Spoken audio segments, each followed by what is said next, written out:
Sa pamilihan, maraming tao, maingay at abala ang paligid. Si Lila, isang 5 taong gulang na bata, ay nakahiwalay sa kanyang nanay, Lila, nasaan na si nanay? Hindi ko siya makita, anong gagawin ko, bantay, Bart. Bart, ikaw ba ang tutulong sa akin? Hinahanap ko si nanay, Bart, sabay nilang sinimulan ang paghahanap kay nanay sa pamilihan, sa tindahan ng prutas, Mingming, Mew. Ano ang problema, maliit na bata, nawala ako. Hinahanap ko si nanay, huwag kang mag-alala.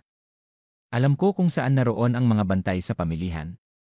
Sumama ka sa amin, sa bantay ng pamilihan, sa wakas, narating nila ang opisina ng mga bantay ng pamilihan. Doon, may isang kalapati na dumapo sa balikat ng bantay. Kalapati, ko. Ku. May batang naliligaw, bantay ng pamilihan, huwag kang mag-alala, Lila. Ano ang pangalan ng iyong nanay? Si Nanay Rosa po, nag-anunsyo ang bantay sa mikropono, bantay ng pamilihan, pakiusap, si Ginang Rosa ay pumunta sa opisina ng mga bantay.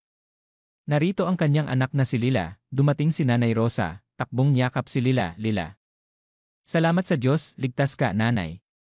Pasensya na po, naligaw ako, salamat sa mga hayop na tumulong sa iyo. Tumahol si Bantay, nagmeow si Mingming, at pumagaspas si Kalapati, salamat sa inyo. Kayo ang aking mga bayani.